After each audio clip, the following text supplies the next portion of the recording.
Alright guys, welcome back. Now that we have real confirmation that the Elden Ring DLC is going to be coming out, Shadow of the Erdtree, you know, first off, we could assume that this game, the DLC is going to be huge because Elden Ring was such a huge game and won Game of the Year, for me, well deserved.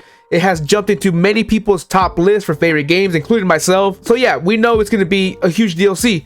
And I want to give you guys some pointers to prepare for that DLC. I know it might be a little early. We don't know when the DLC is going to be coming out. So, you know, just to play it safe, do some things. But before I tell you guys that, please hit the subscribe button. I'm trying to reach 5,000 subscribers. And yeah, honestly, if you guys do that for me, huge favor. I appreciate it. I really do. I can't do it without you guys, for real. So yeah, thank you for being here. And yeah, let's get into the video. All right, so the first thing you are going to want to do is, I know it might sound a little dumb, but it is to create a new character. Of course, it just depends on how far you are into the game. If you haven't gone to New Game Plus, then you will be fine. But if you are in New Game Plus, just remember that we are going into a DLC that you haven't played yet. So the new bosses are going to be a complete mystery, and because you are in the New Game Plus, they will have more HP and they will be stronger. Look at these charts showing Godric the Grafted and New Game Plus. As you can see, his HP in just the first journey was 6,080. After that, New Game Plus, it goes up literally more than double at 13,047. And New Game Plus 2, plus 3, plus 4, it just keeps going up and up and up. So it just depends on where you are. If you are in the first journey, then you're going to be completely fine. The new bosses that you're going to face are not going to be that tough compared to, you know, New Game Plus.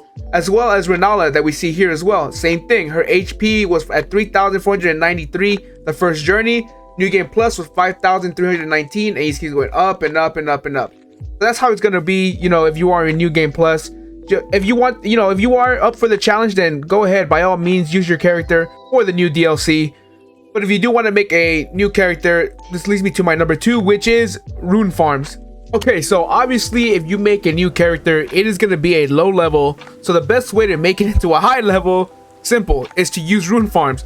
I made this Rune Farm video long ago. It was actually one of my first ever Elden Ring videos. And I recommend you watch it so you can level up quick and easy early game. Of course, there's also multiple rune farms you can find all over YouTube. So by all means, search them up and level up your character. Of course, this is one of the best things that happens when you make a new, you know, save file for your character. You can just use the rune farm, level up your guy, whatever you build you want to make, you know. That leads me to my number 3, is to make your new build. Okay, so now that you have gone and got a bunch of runes from these rune farms, it is now time to create whatever build you would like to use.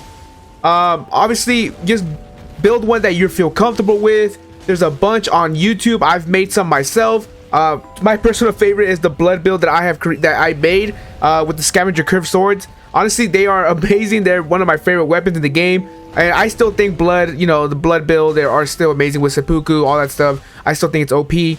But yeah, in general, just find whatever one you'd like. We don't really know what the DLC was gonna bring, so you know, we can't really say, you know, what build is gonna be the best for the DLC. But hey, it's up to you. Just make whatever you want to make. Just make your new build. And you know, later on, whenever you fight Renala or whatever, you could just remake the build if the DLC comes out and you need a certain build for it or whatever, you know. But yeah, make your own build. All right, so now that we have, you know, created a new character, gone through a rune farm, made your new build, honestly, these are just 2 bonuses that I would say you should do. Is get the somber smithing like bells and the regular smithing bells. You know, since the new bosses in the DLC will most likely drop new weapons, you can upgrade them with those bells, you know, having the smithing stones and the somber smithing stones. You know, just a little bonus you can prepare, as well as unlocking what will most likely be the DLC area, which is Mogwen Palace. We see that in this picture that it's most likely going to be Mikola that's this, and we know that Mikola is in a cocoon at Mogwen Palace where, you know, we fought Mog. But in order to get to that palace, you have to do the White Mask quest. I forgot that fool's name, but here he is. Honestly, it's really simple. There's plenty of YouTube videos that show how to do it. But yeah, honestly, I would just do that. Recommend you to do that if you have the time for it. But yeah, hope this helps for the new DLC. All right, guys, so I hope you guys enjoyed this video. Honestly, this was a very smart idea that I found on YouTube from some guy named Serobi, so shout out to him. You know, just to prepare for the DLC that is going to be upcoming. I know we're all excited for it, but yeah, thank you guys again for watching, for being here, and I'm gonna catch you guys next video. Peace.